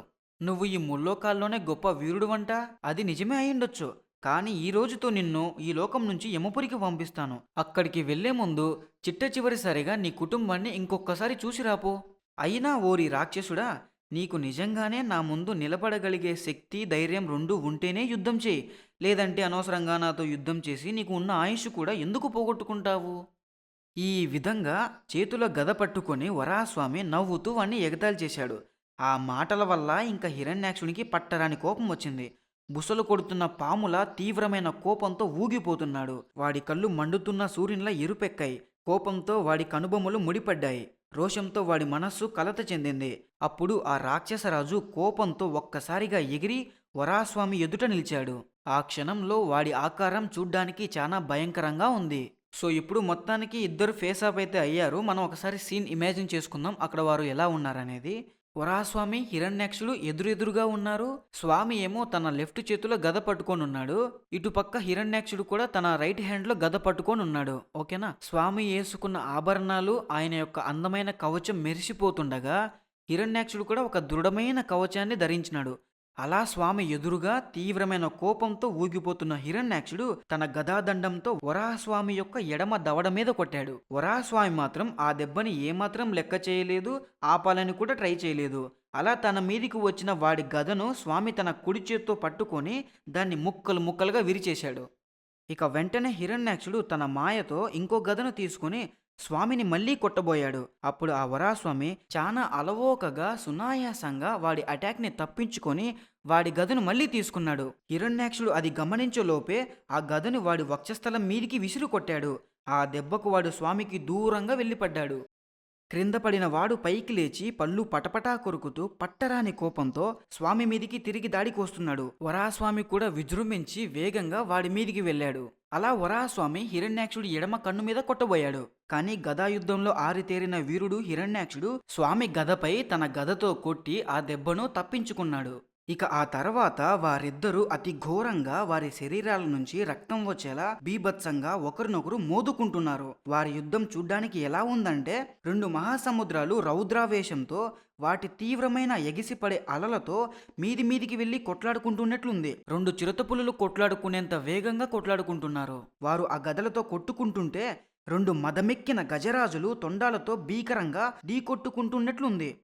ఎవరిలోనూ కొంచెం కూడా రోషం, పౌరుషం, కోపం తగ్గకుండా ఉన్నారు. ఇద్దరు కూడా అవతలి వాణ్ణి ఓడించాలనే గట్టి పట్టుదలతో ఉన్నారు. వారి శరీరాల నుంచి రక్తం వస్తున్నా కూడా దాని గురించి ఏమాత్రం పట్టించుకోకుండా కొట్లాడుతూనే ఉన్నారు. ఆ రకంగా యుద్ధం చేస్తుండగా హిరణ్యాక్షుడు వరాహస్వామి వక్షస్థలంపై గట్టి దెబ్బ వేశాడు. వరాహస్వామి కూడా వాడి వక్షస్థలంపై పిడుగులాంటి దెబ్బ కొట్టాడు. ఆ సమయానికి రక్తంతో ఉన్న వారి భారీ శరీరాలు ఎలా ఉన్నాయంటే ఎర్రటి పూలతో నిండుగా పూసిన 2 మహావృక్షాల వలె ఉన్నాయి. అలా ఆ రక్తపు వాసనల వల్ల వారి కోపం ఇంకా ఎక్కువ అవుతూనే ఉంది. ఈ విధంగా వాళ్ళిద్దరూ దగ్గర పడుతూ దూరం వెళ్తూ బలంగా గదలతో కొట్టుకుంటూ విచిత్రంగా తిరుగుతూ ఒకరినొకరు వెటకారంగా మాటలతో హేళన చేసుకుంటూ ఒకరేమో భూమిని దోచుకోవాలని ఇంకొకరేమో భూమిని కాపాడాలని బీభత్సమైన ఆ ఘోర యుద్ధాన్ని చేస్తూనే ఉన్నారు. ఈ విధంగా వైకుంఠవాసుడైన ఆ శ్రీ మహావిష్ణువుకి ఆ స్వామి ద్వారపాలకుడే అయిన హిరణ్యాక్షునికి మధ్య జరుగుతున్న ఆ భీకరమైన ద్వంద్వ యుద్ధం చాలా గొప్పగా మహాద్భుతంగా ఉంది. వారిద్దరూ అలా యుద్ధం చేస్తుండగా బ్రహ్మదేవుడు కూడా ఆ యుద్ధాన్ని చూడతలచి అక్కడికి వచ్చాడు. ఆయన వెంటే దేవతలు, సిద్ధులు, మునీశ్వరులు అందరూ వచ్చారు. అక్కడికి వచ్చిన బ్రహ్మదేవుడు హిరణ్యాక్షునికెళ్ళి చూసి ఇలా అనుకుంటున్నాడు, ఈ దానవరాజు ఎంతటి గొప్ప వీరుడు! సాక్షాత్తు యజ్ఞవరాహమూర్తితోనే భయం లేకుండా యుద్ధం చేస్తున్నాడంటే ఇటువంటి వాణ్ణి ఓడించడం సామాన్యులకు అసాధ్యమైన పనే. ఇలా అనుకొని సృష్టికర్తైన బ్రహ్మదేవుడు దేవతలు మిగతా వాళ్ళందరూ చుట్టూ ఉండగా భూదేవి తరపున యుద్ధం చేస్తున్న వరాహస్వామితో ఇలా అంటున్నాడు, ఓ దేవదేవ, ఈ దుష్ట రాక్షసుడు నేనిచ్చిన వరాల వల్ల మదోన్మత్తుడై లోకాలన్నిటినీ పీడిస్తున్నాడు. ఇటువంటి వీడిని తక్షణమే సంహరించకుండా మీరు అలా ఆలస్యం చేయడం ఏమాత్రం మంచిది కాదు. విషపూరితమైన పామును పట్టుకున్న పిల్లవాడిలా మీరు వీడితో ఇలా ఆడుకోవడం ఏమాత్రం మంచిది కాదు. వీడిని వెంటనే సంహరించి భూదేవికి శుభాన్ని కలగజేయండి. అంతేకాదు స్వామి, ఇప్పుడు అభిజిత్ ముహూర్తం నడుస్తుంది. కాసేపైతే సాయంకాలం వస్తుంది. మీకు తెలియనిదా, సాయంకాలం నుంచి రాత్రివేళ రాక్షసుల శక్తి అమాంతం పెరిగిపోతుంది. అప్పుడు ఈ దుష్టుని సంహరించడం ఇంకా కష్టమవుతుంది ప్రభు. వీడు నా వల్ల వరాలు పొందిన వరగర్వంతో నిన్నే నమ్ముకొని బ్రతుకుతున్న నీ భక్తుల్ని, సాధు జంతువులైన గోవుల్ని, ఇక అమాయక ప్రజల్ని హింసిస్తూ ఉన్నాడు. తక్షణమే వీడిని అంతం చేసి వారందరికీ శుభాన్ని చేకూర్చండి. మీరిక్కడ చూశారా బ్రహ్మదేవుడు ఏం మాట్లాడుతున్నాడో? స్వయంగా శ్రీ మహావిష్ణువే వచ్చి వాడితో యుద్ధం చేస్తున్నా కూడా బ్రహ్మదేవుడికి ఎక్కడో తెలియని భయం. ఆ రేంజ్లో హిరణ్యాక్షుడు బ్రహ్మదేవుడినే భయపెట్టాడు, మళ్ళీ అందులో ఆయన వరాలే తీసుకొని. ఏమన్నా క్యారెక్టర్సా! ఇక బ్రహ్మదేవుడు పలికిన ఈ మాటలు విన్న వరాహస్వామి ఆయనకెళ్ళి చూసి ప్రేమతో, కరుణతో ఒక చిన్న చిరునవ్వు నవ్వాడు బ్రహ్మదేవుడి యొక్క అమాయకత్వానికి. ఇలా చిరునవ్వుతో ఉన్న స్వామికి వాడు తన భక్తుల్ని, గోవుల్ని హింసించాడు అని బ్రహ్మదేవుడు చెప్పిన మాటలు గుర్తుకొచ్చాయి. అప్పుడు ఆ స్వామి రెచ్చిపోయి ఒక్కసారిగా వెళ్ళి వాడికి అభిముఖంగా నిలబడ్డాడు. అంటే వెళ్ళి వాడికి ఎదురుంగా వాడి ముందే నిలబడ్డాడు. ఆ క్షణంలో దేవతలందరూ స్వామిని, హిరణ్యాక్షుణ్ణి ఎదురెదురుగా చూస్తూ ఇప్పుడు స్వామి ఏం చేస్తాడు, వాణ్ణి ఎలా సంహరిస్తాడు అని ఎంతో ఆతృతగా చూస్తున్నారు. ఈ సీన్ గురించి పోతన గారు చెప్తారు, సూపర్ ఉంటుంది. ఆయన ఇలా చెప్తున్నాడు, తెల్ల తామర రేకుల వల్లే ఉండాల్సిన స్వామి కనులు ఎర్ర తామర రేకుల వల్లే మారిపోయాయంట. స్వామి కనులు కేవలం ఎరుపుగా కాకుండా మహా రోషంతో ఉన్నాడా అన్నట్లు ఉన్నాయంట. ఏమన్నా పోతన గారి హైపా! మీరిప్పుడు ఈ సీన్ని ఇమాజిన్ చేసుకోండి. స్వామి ఇంకా గద పట్టుకొని హిరణ్యాక్షునికి ఎదురుంగా ఎర్రటి కళ్ళతో ఎదురుంగా నిలబడ్డాడు. ఏమన్నా సీన్ ఉంటుందా అసలుకి, అది ఇమాజిన్ చేసుకుంటేనే. అంటే డైరెక్ట్ ఫేస్ ఆఫ్ ఇంకా వాడిని ఇంకా కొట్టేద్దామని. ఇక మనం కథలోకి వెళ్తే స్వామి అలా ఉన్నాడు కదా, కోపంగా రోషంతో గద పట్టుకొని. ఆ క్షణంలో వరాహస్వామి తన భారీ గదను పైకెత్తి హిరణ్యాక్షుడి చెవి దగ్గర కొట్టాడు. ఆ దెబ్బ ఎలా ఉందంటే దెబ్బ కొట్టినట్లేదు, పిడుగు పడిందా అన్నంత సౌండ్ వచ్చింది. నిజంగా చెప్పాలంటే వాడు ఆ దెబ్బకి చనిపోవాల్సింది. కాకపోతే వాడికి ఆయుష్ ఉంది కాబట్టి బతికిపోయిండు. అంతటి దెబ్బ కొట్టేసరికి వాడు ఎక్కడో పోయి పడ్డాడు. చెప్పాను కదా వాడికి ఏం కాలేదని.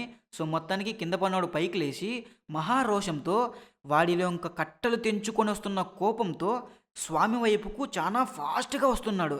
అది కూడా వాడు ఇటు సైడ్ నుంచి వస్తున్నాడు అని చెప్పడానికి వీలు లేకుండా ఒకసారి లెఫ్ట్ నుంచి, ఒకసారి రైట్ నుంచి, ఇంకోసారి ముందు నుంచి, ఇంకొకసారి వెనక నుంచి, ఎక్కడి నుంచి వస్తున్నాడో తెలియకుండా వేగంగా తిరుగుతూ స్వామి దగ్గరికి వచ్చి తన 2 చేతులు పైకెత్తి మహాద్భుతమైన తన భుజబలంతో స్వామిని ఒక్క దెబ్బ కొట్టాడు. ఆ సమయంలో అక్కడున్న దేవతలందరూ చూస్తూ ఉండగా అంతటి దెబ్బకు స్వామి చేతిలో ఉండాల్సిన గద జారిపోయింది. అది క్రింద పడుతూ ఉండగా స్వామి ఆ దెబ్బకు కొంచెం వెనక్కి కదిలాడు. ఇప్పుడు వరాహస్వామి నిరాయుధుడై ఎటువంటి ఆయుధాలు లేనివాడై నిలబడ్డాడు. ఈ సీన్‌ని సామాన్యులు చూస్తే ఒక రకంగా కనబడుతుంది. అదే విష్ణువు యొక్క భక్తులు చూస్తే ఇంకో రకంగా కనబడుతుంది. ఎందుకంటే విష్ణువు చేసి ఇలాంటి పనులు ఎందుకు చేశాడు అనేది ఆయన భక్తులకు బ్రహ్మాండంగా కళ్ళకు కనిపించినట్టు అర్థమైతూనే ఉంటుంది. ఇక ఏదైతేనేం స్వామి చేతిలో ఏ ఆయుధాలు లేకుండా అలా యుద్ధంలో నిలబడి ఉన్నాడు. భూత భవ్య భవత్ప్రభువు అయినటువంటి సాక్షాత్ శ్రీమన్నారాయణుని చేతిలో నుంచి గద కింద పడటమా అని దేవతలందరూ గగ్గోలు పెడుతున్నారు. అలా ఉంటూనే దేవతలందరూ హిరణ్యాక్షుని వైపు ఎంతో ఆశ్చర్యంతో చూస్తున్నారు. ఇప్పుడు స్వామి మీదికి ఏ మాయను ప్రయోగిస్తాడో అని. హిరణ్యాక్షునికి ఒకవైపు వెళ్ళి కొట్టాలి అనేంత కోపం ఉంది. దెబ్బ తీయడానికి అవకాశం కూడా ఉంది. అయితే ఆ దానవరాజు యుద్ధ ధర్మాన్ని పాటించి అలాగే నిలబడి చూస్తూ ఉండిపోయాడే కానీ నిరాయుధుడై ఉన్న స్వామి మీదికి మాత్రం దాడికి దిగలేదు. అది చూస్తున్న దేవతలందరూ మెచ్చుకుంటున్నారు, ఆశ్చర్యపోతున్నారు. చూశారా, విష్ణువు చేతిలో నుంచి గద కింద పడ్డమేంటి? ఆయనకు తెలియకుండా ఏదైనా జరుగుతుందా? ఆయనకు అన్నీ తెలుసు. తెలియడం పక్కన పెట్టేస్తే ఏం జరగాలి అనేది ఆయన అనుకుంటే జరుగుతూ ఉంటుంది. అటువంటి ఆయన చేతిలో నుంచి ఆయనకు తెలియకుండా గద కింద పడుతుందా? అస్సలు పడదు. ఎందుకు పడేసుకుంటాడు అంటే ఆయన భక్తుని యొక్క గొప్పతనాన్ని అందరికీ చెప్పడానికి. అది విష్ణువు యొక్క మహిమంటే. ఇక మనం కథలోకి వెళ్తే వాడి యుద్ధ ధర్మానికి శ్రీహరి చాలా సంతోషించి మనసులోనే వాణ్ణి మెచ్చుకున్నాడు. ఎంత మెచ్చుకున్నా వాణ్ణి సంహరించాల్సిందే కదా. సో ఇప్పుడు మొత్తానికి ఆయన అల్టిమేట్ వెపన్ అయిన సుదర్శన మహాచక్రాన్ని స్మరించాడు మనసులో. ఒక నారదుడు, ఒక సుదర్శనుడు, ఒక గరుడు వీళ్ళు స్క్రీన్ మీదకి వచ్చారంటే నాకు భలే హ్యాపీ. సో సుదర్శన చక్రాన్ని మనసులో స్మరించిన వెంటనే సమస్త భూమండలాన్ని కాపాడే ఆ సుదర్శన చక్రం కోటి సూర్యుల కాంతితో వెలిగిపోతూ దేవగణాలు స్తుతిస్తూ ఉండగా వేగంగా వెళ్ళి స్వామి యొక్క చేతిని అలంకరించింది. అంటే మీరు ఊహించుకోండి, స్వామి ఏ క్షణంలో అయితే అనుకున్నాడో వితిన్ సెకండ్స్లో వైకుంఠం నుంచి అతివేగంగా కోటి సూర్యుల కాంతితో వెలిగిపోతూ సునాయాసంగా అందంగా స్వామి యొక్క చేతికి వెళ్ళి చేరింది. సో మొత్తానికి సుదర్శనుడు కూడా జాయిన్ అయ్యాడు మెయిన్ పార్టీలోకి. ఇప్పుడు ఇంకా ఏముంది, ఒక్కసారి చక్రాన్ని వదిలేస్తే వాడికి ఇంకా గేమ్ ఓవరే. సుదర్శన చక్రాన్ని తట్టుకునేంత పవర్ ఎవరికీ లేదు. జస్ట్ అలా వదిలేస్తే వాడు అయిపోతాడు. కానీ స్వామి మాత్రం ఎంత దయామూర్తో మీరు ఆలోచించండి.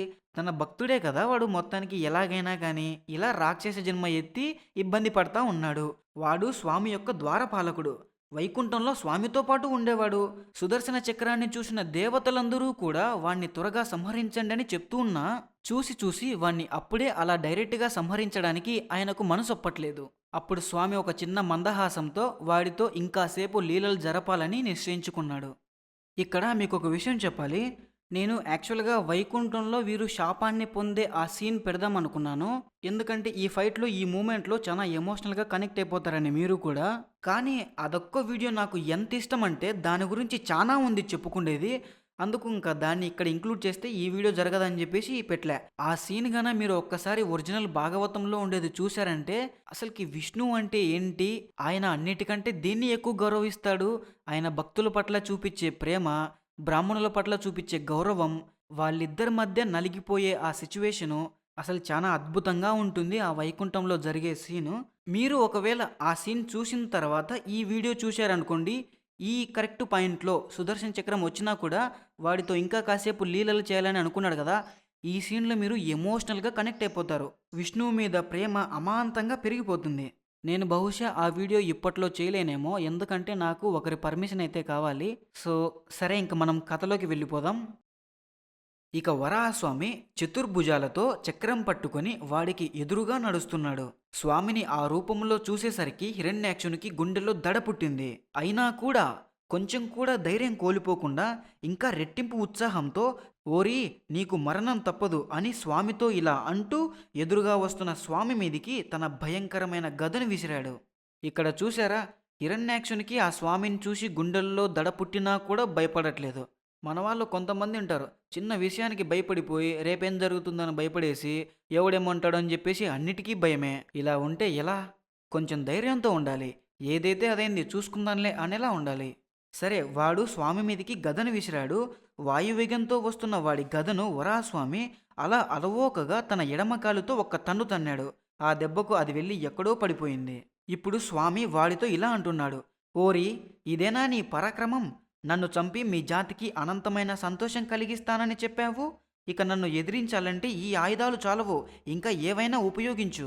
అప్పుడు హిరణ్యాక్షుడు తన ఇంకో భయంకరమైన గదను విసిరి గట్టిగా గర్జించాడు. వాడు విసిరిన గదను వరాహస్వామి గరుత్మంతుడు పాముల్ని పట్టుకున్నట్టుగా ఒక్క చేత్తో అలా ఈజీగా పట్టుకున్నాడు. స్వామి అంత అలవోకగా దాన్ని పట్టుకునేసరికి వాడికి మతిపోయింది. ఇంకా స్వామి చేసిన ఆ చిన్న పనికి వాడిలో ఉండే గర్వం మొత్తం దిగిపోయింది. వాడి ముఖం చూడాలి, మొత్తం మాడిపోయింది. ఇప్పుడేమో వరాహస్వామి తీసుకున్న గదను వాడికి ఇవ్వడానికి ట్రై చేస్తున్నా కూడా వాడు దాన్ని తీసుకోవడానికి మాత్రం ఇష్టపడట్లేదు.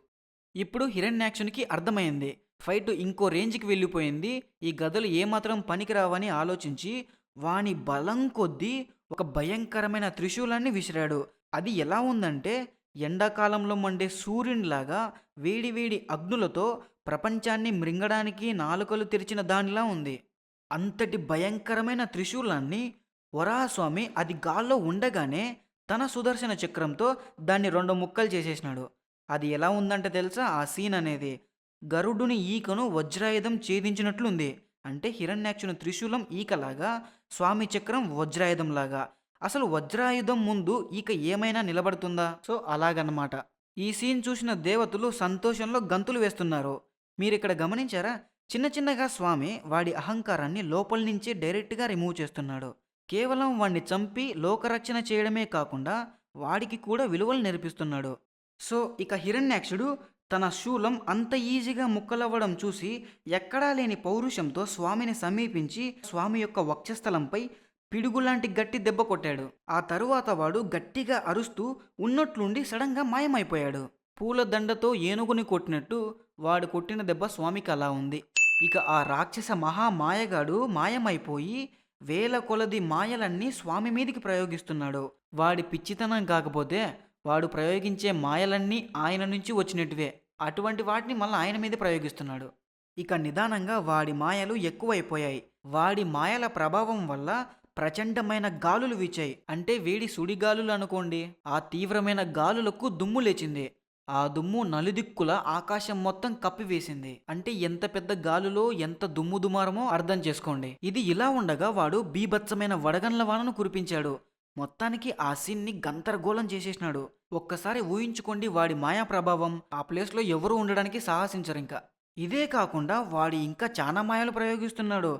అందులో ఇంకోటి ఏంటంటే ఆకాశమంతా కొన్ని మేఘాల్ని క్రియేట్ చేసి అవి ఉరుముతూ మెరుస్తూ ఉండగా వాటి నుంచి చీము, నెత్తురు, వెంట్రుకలు, ఎముకలు ఇంకా కొన్ని చెత్తవి కూడా యాడ్ చేసి వాటినన్నింటినీ కురిపిస్తున్నాడు ఆ ప్రదేశంలో. స్వామి ఎక్కడైతే ఉన్నాడో ఆ ప్రదేశంలో. ఇక ఎప్పటి నుంచో ఈ ఫైట్ చూస్తున్నారుగా కొంతమంది, వాళ్ళందరూ ప్రళయమే ముంచుకొచ్చిందా అని భయపడుతున్నారు. వాడింకా వీటితోనే ఆగిపోలేదు. ఒక్కసారే ప్రయోగించాడు మాయలన్నీ. ఆ ఒక్కసారే అన్ని మాయలు ప్రయోగించాడు. యాక్చువల్గా ధ్రువుడి స్టోరీలో కూడా ఇటువంటి ఒక సీన్ ఉంటుంది. అది కూడా చాలా బాగుంటుంది. ఇక ఒక్కసారి మళ్ళీ గుర్తు చేసుకోండి. ఆ ప్రదేశం మొత్తం తీవ్రమైన గాలులు. వాటి దెబ్బకు దుమ్ము లేచింది. ఆ దుమ్ముతో నలుదిక్కులు మొత్తం కప్పివేసింది. అంటే అవతల వైపు ఏముందనేది మనకేం కనపడట్లేదు ఆ దుమ్ము ప్రభావం వల్ల. వీటికి తోడు ఆ గాలుల మధ్యలో ఆకాశం మొత్తం మేఘాలు నిండి ఆ మేఘాలు కూడా ఉరుముతూ మెరుస్తూ నానాక చెత్తల్లా కురిపిస్తున్నాయి. అక్కడ ఉండి ఇది చూస్తున్న వాళ్ళందరూ భయపడుతున్నారు. అది ఓకే. ఇంకా వాడు వీటితో ఆగిపోకుండా వీటన్నిటికీ మధ్యలో కొన్ని పర్వతాలను క్రియేట్ చేసి స్వయంగా ఆ పర్వతాలతోనే వరాహస్వామి మీదకి అస్త్రములను వేసేటట్టు చేస్తున్నాడు. ఇంకా ఆ ప్లేస్లో కొంతమంది రాక్షస స్త్రీలు జుట్టు విరబోసుకొని ఎర్రటి కళ్ళతో సరైన బట్టలు లేని వారై శూలాలను పట్టుకొని ఉన్నారు. ఇంకొంతమంది రాక్షసులైతే రకరకాల రథాలు ఎక్కి ఒక్కొక్కడు గట్టిగా అరుస్తున్నాడు, చంపండి నరకండి అంటూ. వామ్మో, వీడు ఎన్ని మాయలు ప్రయోగించాడో గైస్, చూసారా? నా డౌటల్లా ఏందంటే వీడు ఇంతసేపు వీటిని ప్రయోగించకుండా ఏం చేస్తున్నాడా అని. ఓకే, బహుశా వాడికి భుజబలం మీద నమ్మకం ఉండి వీటిని అప్పటిదాకా ప్రయోగించలేదేమో. సో మొత్తానికి ఏది ఏదైతేనేం ఇంతటి ఘోరమైన, విచిత్రమైన, భయంకరమైన మాయల్ని తొలగించాలని తలచి ఆ యజ్ఞవరాహస్వామి ఆయుధాలలోనే అగ్రగణ్యుడైన సుదర్శన చక్రాన్ని ప్రయోగించాడు. ఇప్పుడు అసలైన పండగ. సర్వదా హరినే సేవించే సుదర్శన చక్రం దాటికి సూర్యుని కాంతికి మంచు కరిగిపోయినట్లు వాడి మాయలన్నీ పటాపంచలైపోయినాయి. ఆ దెబ్బకు హిరణ్యాక్షునికి మైండ్ బ్లాక్ అయి ఉంటది. సుదర్శన చక్రం అంటే మామూలుగా ఉండదు. సో మీకు కూడా మీ లైఫ్లో ఇట్లాంటి మాయలు, బ్యాడ్ టైమ్స్, అంధకారాలు ఉంటే జస్ట్ ఆయన్ని గట్టిగా శ్రద్ధగా తలుచుకోండి. ఆయనే మీ మాయలన్నింటినీ తొలగిస్తాడు. ఇక అదే సమయంలో హిరణ్యాక్షునికి తల్లి అయినటువంటి దితికి గుండె దడదడలాడింది. ఆమె యొక్క చెస్ట్ నుంచి రక్తం రావడం మొదలైంది. ఆమెకు అప్పుడు తన భర్త చెప్పిన విషయాలు గుర్తుకు రాగా హిరణ్యాక్షునికి సమయం దగ్గర పడిందని అర్థమైంది. వాడు ప్రయోగించిన మాయలన్నీ విఫలం కాగా ఇంకా పౌరుషం కలవాడై స్వామిని సమీపించి తన బలిష్టమైన బాహువుల మధ్య స్వామిని బంధించాడు. నిజంగా బ్రహ్మదేవుడు చెప్పింది నిజమేనేమో. వీడిని భయపెట్టించడం చాలా కష్టం. వీడు భయపడేటట్టు లేడు అసలుకి. చంపితే చనిపోతాడేమో గాని వీనిలో భయాన్ని చూడ్డం అంటే అసాధ్యం అనేలా ఉన్నాడు హిరణ్యాక్షుడు. అరే ఇంత జరిగినా కూడా యుద్ధం చేయాలని వాడికి ఎలా అనిపిస్తుంది గాయస్? ఒకసారేమో వాని గదను విరగ్గొట్టాడు, ఇంకోసారి దాన్ని పట్టుకున్నాడు, ఇంకొకసారి అలవోకగా దాన్ని కాల్తో తన్నాడు, ఇంకా వాడి శక్తి కొద్దీ ప్రయోగించిన త్రిశూలాన్ని కూడా గాల్లోనే పడగొట్టేశాడు. ఆ తర్వాత వాడు ఇంత కష్టపడి మాయలన్నీ క్రియేట్ చేసి పెడితే ఒక్క క్షణంలోనే అన్నిటినీ రిమూవ్ చేశాడు.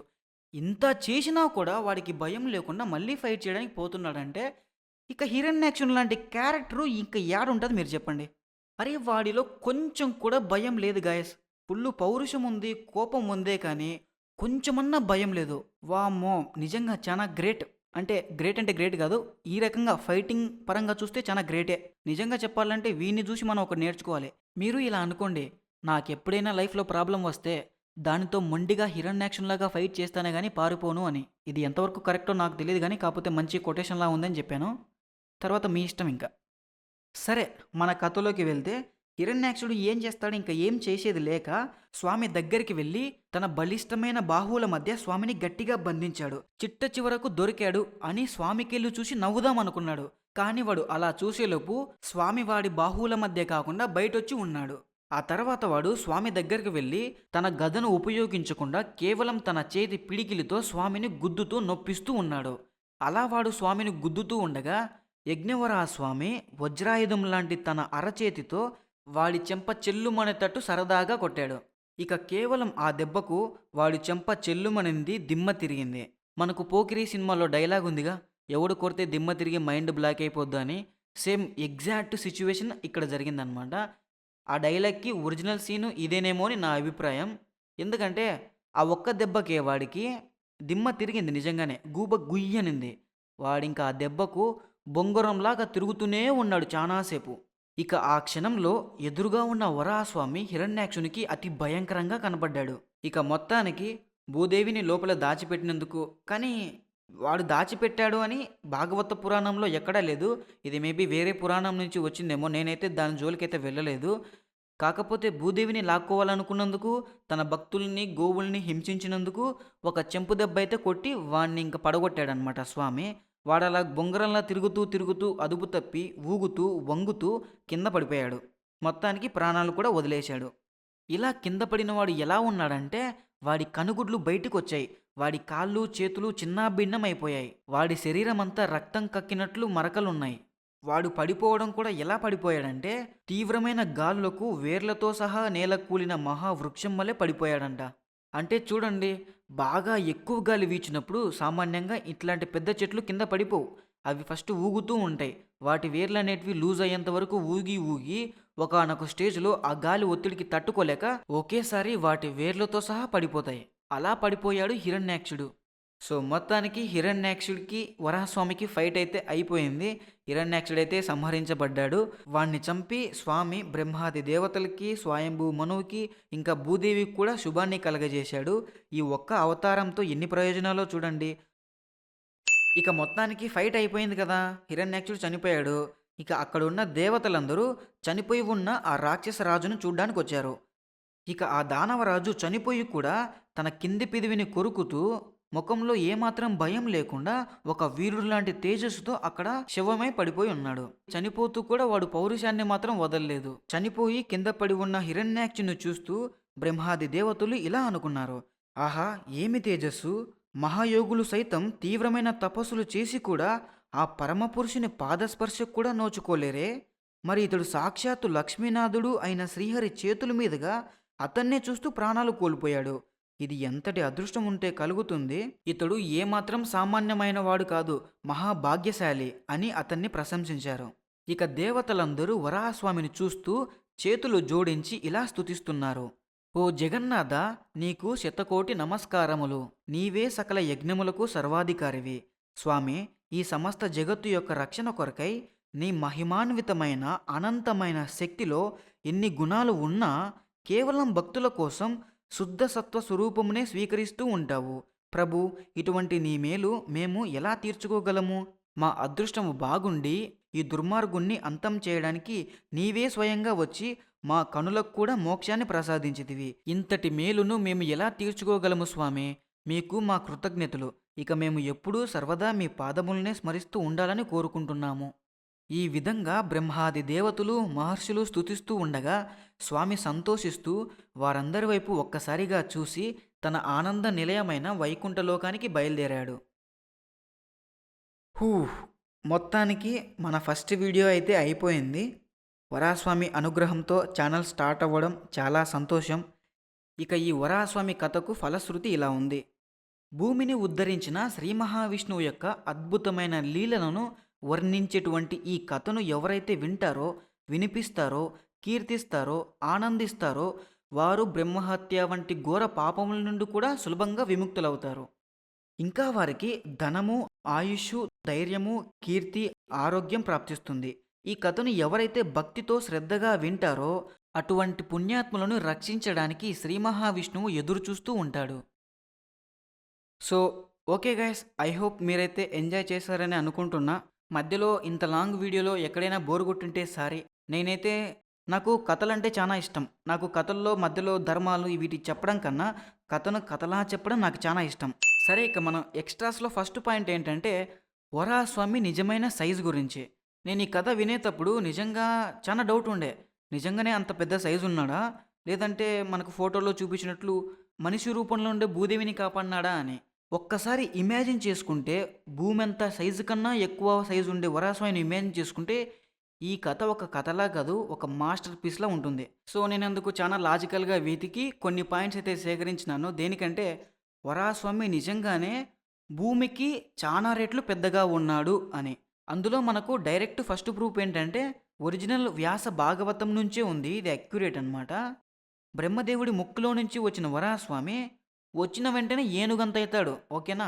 ఏనుగంత అయినవాడు వాళ్ళు చూస్తూ ఉండగా మహాపర్వతమంత సైజుకి ఎదుగుతాడు. ఓకే, ఇది మనకు డైరెక్ట్ ప్రూఫ్ అనమాట. ఇక సెకండ్ వచ్చేసి దీన్నే ఉపయోగించి ఇంకో పాయింట్ ఏంటంటే, ఫర్ ఎగ్జాంపుల్ భూదేవి మనిషి రూపంలో ఉంటే ఆయన ఏనుగంత సైజులో ఉంటే సరిపోతుంది. పర్వతమంత సైజుకు పోవాల్సిన అవసరం లేదు. అవునా కదా? సో ఇది మన సెకండ్ ప్రూఫ్.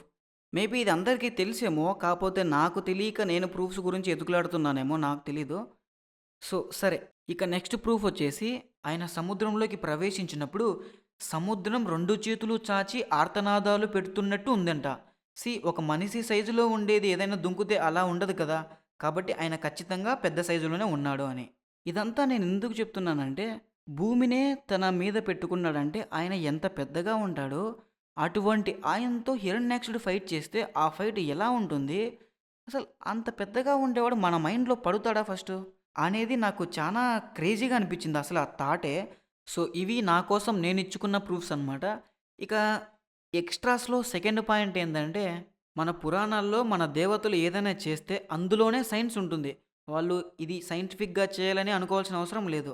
నేను చెప్పేది ఏంటంటే, విష్ణు సృష్టిలో చాలా ఉన్నాయి. ఆయన భూమిని కాపాడడానికి ఇంకో రూపం ఎత్తి రావచ్చు కదా. ఒక మనిషో, లేదంటే గుర్రమో, లేదంటే సింహమో. అంతెందుకు, నీటిలో ఉంది కాబట్టి చేపలాగనో, సొర చేపలాగనో ఇలా రావచ్చు కదా. ఎందుకు అడవి పందిలాగానే వచ్చాడంటే, మీరు ఒకసారి ఇంటర్నెట్లోకి వెళ్ళి వెతికితే వైల్డ్ బోర్ వాటికి చాలా సూపర్ పవర్స్ లాంటివి ఉన్నాయి. అందులో ఫస్ట్ది వచ్చేసి ఈ అడవి పందులు కేవలం భూమి మీద తిరగడమే కాకుండా నీటిలో ఈత కొట్టడంలో కూడా ఇవి ఆరితేరినవి. సామాన్యమైన ఈత కొట్టడం కాదు, చాలా బాగా ఈత కొట్టేటువంటివి. అలాగే అవి వాసన చూడటంలో చాలా శక్తివంతమైనవి. సామాన్యంగా మనకి ఏదైనా గాల్లో నుంచి వస్తేనే వాసన మనకు తగులుద్ది. ఓకేనా? కానీ వాటికి ఎలా అంట, మనం ఏదైనా ఒక వస్తువుని, అదే స్మెల్ ఉండే వస్తువుని భూమిలో పాతి పెట్టినా కూడా అవి ఆ వస్తువు యొక్క వాసన పసిగట్టి అది ఎక్కడ దాపెట్టారా అనేది కూడా కనిపెడుతుంది. చూస్తే కదా మనం కనిపెట్టేది, అది స్మెల్తోనే కనిపెడుతుంది ఎక్కడ ఉందా అని. ఇక గాల్లో ఉండే వస్తువు గురించి అయితే చెప్పనవసరం లేదు. ఏదైనా ఒక వస్తువు స్మెల్తో ఉందంటే అది కొన్ని కిలోమీటర్ల దూరంలో ఉన్నా కూడా దాన్ని ఇది పసిగట్టగలదు ఎక్కడ ఉందా అని. ఎంతటి పవర్ చూడండి ఒకసారి ఈ అడవి పందులకి. అంటే కిలోమీటర్ల దూరంలో ఉండే దాన్ని కూడా స్మెల్లుతో పసిగట్టి ఎక్కడుందో చెప్పేంత పవర్ఫుల్. అంటే ఎంత పవర్ఫుల్ ఉండాలి ఈ అడవి పందులు. అంటే మీరు అర్థం చేసుకోండి, వరాహస్వామి అనేవాడు ఎంత సైంటిఫిక్‌గా వచ్చాడో చూడండి భూమిని కాపాడ్డానికి. మీకు ఇంకో విషయం తెలుసా? వాటికి నీటిలో కూడా వాసన చూడగలిగే శక్తి ఉందంట. అసలు ఏంటి గైస్ వీటికున్న సూపర్ పవర్స్ చూస్తుంటే ఏ సూపర్ మ్యానో, ఐరన్ మ్యానో పనికిరాడేమో అనిపిస్తుంది. అంత పవర్స్ ఉన్నాయి వీటికి. అసలు నీళ్ళల్లో కూడా వాసన చూసే శక్తి అంటే ఏం చెప్తాం ఇంకా. వామ్మో! ఈవెన్ దో మన ఊర్లలో ఉండే నార్మల్ పందులు కూడా అడవి పందులంత గట్టిగా, బలంగా ఉండకపోవచ్చు. కానీ మనం చెప్పుకున్న అడవి పందులకుండే సూపర్ పవర్స్ అన్నీ వాటికి కూడా ఉంటాయి. మనలో చాలామంది, నాతో సహా, పందులంటేనే కొంచెం తక్కువగా చూసేవాళ్ళం. కానీ ఇన్ని సూపర్ పవర్స్ ఉన్నాయని తెలిసిన తర్వాత అంత చీప్‌గా చూస్తామని నేనైతే అనుకోవట్లేదు. మనమేమో వాటిని ఇలా చూస్తుండగా సాక్షాత్తు శ్రీ మహావిష్ణువేమో ఒక వరాహ రూపమెత్తి వచ్చాడు. వాటి జాతి మొత్తానికి గౌరవాన్ని తీసుకొచ్చాడు. అవి ఇంగా సంబరంలో ఉంటాయి ఈ విషయం తెలిస్తే గిన. మీరు ఇంకో విషయం గమనించినారా? వరాహస్వామి ఎక్కడి నుంచైనా రావచ్చు. కానీ బ్రహ్మదేవుడు ముక్కులో నుంచే వచ్చాడు. అంటే వాసనకు సింబాలిజంగా. చూశారా అసలకి ఎన్ని సైంటిఫిక్ లాజికల్‌గా ప్రూఫ్స్ ఉన్నాయో? మన కథలు కేవలం ఒట్టి కథలు కాదు. ఎంతో సైన్స్‌తో ఉండే కథలు. మనం చూడాలి అంతే. సో, మొత్తానికి ఎక్స్‌ట్రా విషయాలు నేను ఇవే చెప్పాలనుకుండేది. మీరు ఇంకేమైనా చెప్పాలనుకుంటే కామెంట్ చేయండి. ఇంకా అయినా నా ఫస్ట్ వీడియోనే ఇంత లాంగ్‌లో తీస్తానని నేనసలు కల్లో కూడా ఊహించుకోలేదు. చెప్పానుగా భాగవతంలో నాకు తగిలిన ఫస్ట్ యాక్షన్ ప్యాక్డ్ స్టోరీ అని. సో, దాని ప్రభావం ఏమో ఇంత దూరం వచ్చేసినాను ఎలాగోలాగా. ఇది గైస్ ఇంకా ఈ వీడియోకైతే ఇంతే. మళ్ళీ నెక్స్ట్ వీడియోతో మళ్ళీ కలుద్దాం. నెక్స్ట్ 2 వీడియోస్ అయితే కన్ఫర్మ్‌గా చిన్న వీడియోసే ఉంటాయి. ఇంత లాంగ్ అయితే అస్సలు ఉండవు. ఇక మనందరం నెక్స్ట్ భక్తిదేవి వీడియోతో కలుద్దాం. అంతవరకు బై బై.